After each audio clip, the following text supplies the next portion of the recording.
എല്ലാ കൂട്ടുകാർക്കും പുതിയൊരു വീഡിയോയിലേക്ക് സ്വാഗതം. അപ്പോൾ ഇന്ന് ഞാൻ നല്ല പൂ പോലെ സോഫ്റ്റ് ആയിട്ടുള്ളതും അതിൻ്റെ കൂടെ തന്നെ കഴിക്കാൻ നല്ല ടേസ്റ്റി ആയിട്ടുള്ളൊരു വെറൈറ്റി മസാലപ്പുട്ടിൻ്റെ റെസിപ്പിയാണ് ചെയ്യുന്നത്.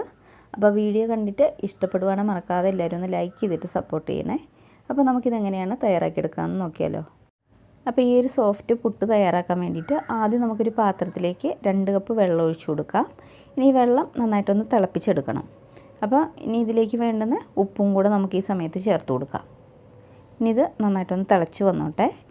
ഇപ്പോൾ നമ്മുടെ വെള്ളം തിളയ്ക്കാൻ തുടങ്ങിയിട്ടുണ്ട്.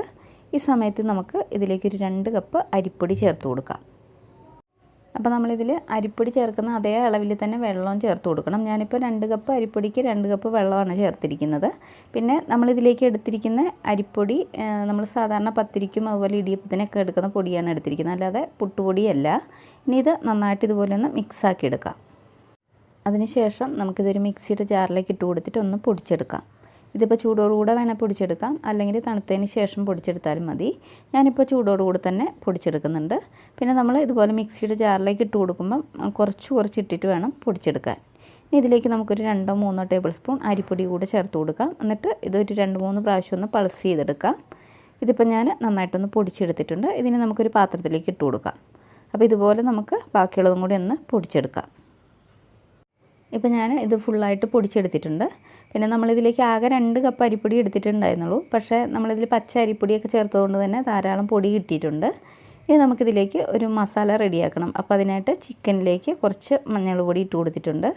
ഇതിൻ്റെ കൂടെ തന്നെ ഒരു 1.5 ടീസ്പൂൺ മുളക് പൊടി ചേർക്കുന്നുണ്ട്. ഇനി ഇതിലേക്ക് വേണ്ടുന്ന ഉപ്പും കൂടെ ചേർത്ത് കൊടുക്കുക. അതിനുശേഷം നമുക്കിത് കൈകൊണ്ട് നന്നായിട്ടൊന്ന് മിക്സാക്കി എടുക്കാം. ഇനി നമുക്കിതൊന്ന് ഫ്രൈ ചെയ്തെടുക്കണം. അപ്പോൾ അതിനായിട്ട് പാനിലേക്ക് വെളിച്ചെണ്ണ ഒഴിച്ചു കൊടുക്കാം. ഇനി നമുക്കിതിലേക്ക് ചിക്കൻ വെച്ച് കൊടുക്കാം. അതിനുശേഷം ഈ ചിക്കൻ കൂടുതൽ അങ്ങോട്ട് ഡ്രൈ ആക്കി എടുക്കണ്ട, ഒന്ന് സോഫ്റ്റായിട്ട് വേവിച്ചെടുത്താൽ മതി. അപ്പോൾ നമുക്കിതൊന്ന് അടച്ച് വെച്ച് കൊടുക്കാം. ഇനി നമുക്ക് ഈ ചിക്കൻ എല്ലാം ഒന്ന് മറിച്ചിട്ടെടുക്കാം.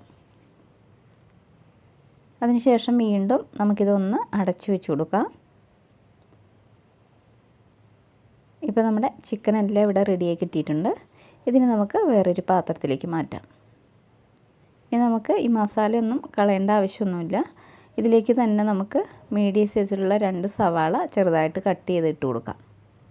ഇതിൻ്റെ കൂടെ തന്നെ 1 ടീസ്പൂൺ ജിഞ്ചർ ഗാർലിക് പേസ്റ്റും കൂടി ഇട്ട് കൊടുക്കാം. ഇനി നമുക്കിതെല്ലാം കൂടെ നന്നായിട്ടൊന്ന് വഴറ്റിയെടുക്കാം. പിന്നെ നമ്മൾ മസാലയിൽ ഉപ്പ് ചേർത്തിട്ടുണ്ടായിരുന്നില്ല, അപ്പോൾ നമുക്കിതിലേക്ക് ആവശ്യത്തിന് ഉപ്പ് ചേർത്ത് കൊടുക്കാം. ഇനി ഇത് നന്നായിട്ടൊന്ന് വഴറ്റിയെടുക്കാം. ഇതിപ്പോൾ അത്യാവശ്യം നന്നായിട്ട് വഴന്ന് വന്നിട്ടുണ്ട്. അപ്പോൾ ഞാൻ ഇതിലേക്ക് കുറച്ച് കറിവേപ്പില ഇട്ട് കൊടുത്തിട്ടുണ്ട്. ഇതിൻ്റെ കൂടെ തന്നെ ഒരു 1/2 ടീസ്പൂൺ ഗരം മസാല പൗഡറും കൂടെ ചേർത്തിട്ടുണ്ട്. ഇനി ഇതിൻ്റെ ഒരു റോ ടേസ്റ്റ് മാറുന്നവരെ നന്നായിട്ടൊന്നുകൂടി ഒന്ന് വഴറ്റിയെടുക്കാം. ഇനി നമുക്കിതിലേക്ക് ചിക്കൻ ഇട്ട് കൊടുക്കാം. അപ്പോൾ ഞാൻ ഫ്രൈ ചെയ്ത് വെച്ചിട്ടുള്ള ചിക്കൻ ചോപ്പറിലിട്ടിട്ടൊന്ന് ചോപ്പ് ചെയ്തിട്ടാണ് ഇതിലേക്ക് ഇട്ട് കൊടുക്കുന്നത്. അല്ലെങ്കിൽ കൈ വെച്ചിട്ടൊന്ന് പീസാക്കിയിട്ട് ഇട്ട് കൊടുത്താലും മതി. ഇനി ഇത് നന്നായിട്ടൊന്ന് മിക്സാക്കി എടുക്കാം. ഇനി നമുക്കിതിലേക്ക് ഒരു 1/2 മുറി നാരങ്ങയുടെ നീരും കൂടെ പിഴിഞ്ഞൊഴിച്ച് കൊടുക്കാം. പിന്നെ നാരങ്ങയ്ക്ക് പകരം വേണമെങ്കിൽ തക്കാളിയും ചേർത്ത് കൊടുക്കാം. അപ്പോൾ നമ്മൾ തക്കാളിയാണ് ചേർത്ത് കൊടുക്കുന്നതെങ്കിൽ സവാള വഴന്നതിന് ശേഷം മീഡിയം സൈസിലുള്ള 2 തക്കാളിയും കൂടി ഇട്ടിട്ട് വഴറ്റിയെടുത്താൽ മതി. ഞാനിപ്പോൾ തക്കാളിക്ക് വില കൂടുതലായതുകൊണ്ടാണ് നാരങ്ങാനീര് ചേർത്തിരിക്കുന്നത്. ഇനി അവസാനം ഇതിലേക്ക് കുറച്ച് മല്ലിയിലയും കൂടെ ചേർത്തിട്ട് നന്നായിട്ടൊന്ന് ഇളക്കി കൊടുക്കാം. ഇപ്പോൾ നമ്മുടെ മസാല റെഡി ആയിട്ടുണ്ട്. ഇനി നമുക്ക് പുട്ടുണ്ടാക്കാൻ തുടങ്ങാം. ഇനി നമുക്ക് ആദ്യം തന്നെ പുട്ടും പാത്രത്തിലേക്ക് മസാല ഇട്ട് കൊടുക്കാം. പിന്നെ നമുക്ക് തേങ്ങ ചിരകിയത് ഇടാൻ താല്പര്യം ഉണ്ടെങ്കിൽ ആദ്യം തന്നെ തേങ്ങ ചിരകിയത് ഇട്ട് കൊടുത്താൽ മതി. അതിന് ശേഷം മസാല ഇടാം. പിന്നെ നമുക്കിതിലേക്ക് പുട്ടുപൊടി ഇട്ട് കൊടുക്കാം. ഇനി വീണ്ടും നമുക്കിതിലേക്ക് മസാല ഇട്ട് കൊടുക്കാം. പിന്നെ നമ്മൾ എടുക്കുന്ന പുട്ടും കുറ്റി വലുതാണെങ്കിൽ അതിൽ ഒരു 3-4 പ്രാവശ്യമൊക്കെ ഇതുപോലെ മസാല ഇട്ട് കൊടുക്കാം. ഞാനിപ്പോൾ 2 പ്രാവശ്യം ഇടുന്നുള്ളൂ. ഇനി നമുക്ക് വീണ്ടും ഇതിലേക്ക് പുട്ടും പൊടി ഇട്ട് കൊടുക്കാം.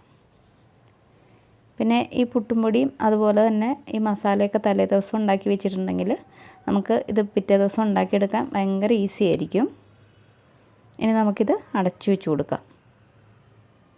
ഇനി നമുക്ക് ഈ പുട്ടൊന്ന് ആവി കയറ്റിയെടുക്കാം. അപ്പോൾ നമ്മുടെ കുക്കറിലെ വെള്ളമൊക്കെ നന്നായിട്ട് തിളച്ച് വന്നിട്ടുണ്ട്. ഇതിനി ഒരു 3-4 മിനിറ്റ് ഒന്ന് ആവി കയറ്റിയെടുക്കാം. ഇപ്പോൾ നമ്മുടെ പുട്ടിലൊക്കെ നന്നായിട്ട് ആവി കയറി വന്നിട്ടുണ്ട്.